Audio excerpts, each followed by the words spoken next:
Hi everyone. So today I want to make a quick video on like an update on my peace lilies in water. So as you can see over here, my peace lilies, they are not just in water, but they're in aquarium with my, of course, there's some fish in here with some other plants. So the water height, as you can see, is not too high because you you do not want the water to cover the leaves. I mean, there's some new growth under here, but it's fine if they are born in water. They should be able to survive. But if you submerge the older leaves in water, they might melt or dissolve in water eventually.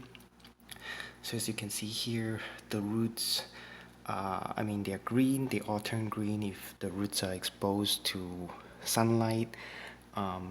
And of course, you would know if the roots, if you grow your plant in soil, the roots are either white or brown. But yeah, once I took it out and exposed to sunlight, they turned to green. And they kind of, I think they turn a little bit thicker than normal roots in soil. As you can see here, this one is very thick. The roots, a lot of roots, of course. Not sure if is more than those in soil, but again, they have been in water for almost 2 years now, and I've been putting them in aquarium for, I think it's been a year now. So they're doing fine, but of course I would say they don't grow as fast as in soil. So yeah, they grow a little bit slower, and then yeah, about the same size, but there's just some more leaves and sometimes more sprouts would come out, and of course you can take them out and you can kind of separate into a new plant. But currently I try not to take it out unless they fall off themselves. But again, they are fine. And there was flower like 2 months ago. So usually during spring to summertime, of course depends in your area, it will bloom. So there will be white flowers. But of course right now is already September. So no more flowering for now. I'm not sure if you put fertilizer, maybe um, there will be more flower, but of course I don't use any kind of fertilizer, just pure water.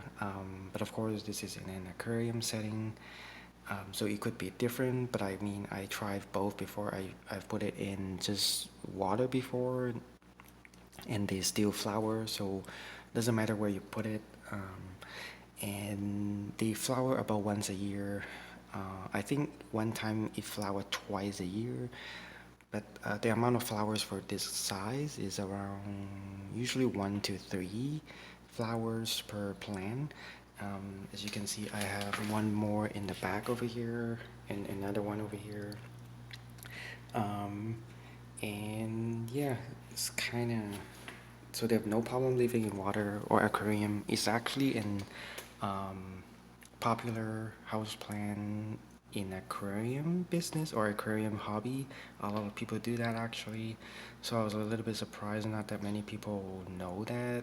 I mean, um, some people think they can not grow in water because based on their experience of overwatering or root rot. So they were like, you know, how can they survive in water or aquarium? It just doesn't make sense. But the key here is that the water is oxygenated, because if it's in soil, if it's soaking in water in soil, the water obviously is not oxygenated, and there's other kind of bacteria and stuff in the soil, so it will decompose the root. But in this case, it's completely fine. No soil, as long as it's not covered in soil, is fine with water. And yeah, again, just make sure the roots are above the water. And I mean, new leaves born in water, they should be fine, but eventually you would want it to grow outside of the water because it will eventually melt away maybe, and it will go the slowest if they're underwater. But yeah, again, if you grow in water, it's gonna be grow slower than in soil. So this is again my kind of like 2-year update, and of course you can check back my previous video, I think one in December and one in March. And of course actually the new leaves are lighter in color. The light green, the dark green are the older leaves, and there's a lot of new leaves over here as well. So again, each plant has more than 15 leaves. I would say around 20 leaves per plant, so a lot more leaves, but it doesn't grow higher, so it kind of grows sideways. But again, it's hard, it could be difficult to secure it in the aquarium. Right now there's nothing to secure it besides the wall. It's just sitting at the bottom of the aquarium. So again, if you have a tall aquarium, it could be difficult. You probably need something to tie it, to secure it in place. But in a short aquarium like this, then I can just put it in the aquarium without any extra equipment. But yeah, this is a rare aquarium, of course. Most aquarium would be around 10 inches and taller, most likely 12 inches or even 16 inches. So in that case, I think it would be hard to do it this way. You definitely need something to secure it in the aquarium. But yeah, this way you don't have to worry about watering your plants. You just, of course, you have to fill up the water line once it gets low. So anyway, this is another update for my peace lily. So thanks for watching and have a nice day.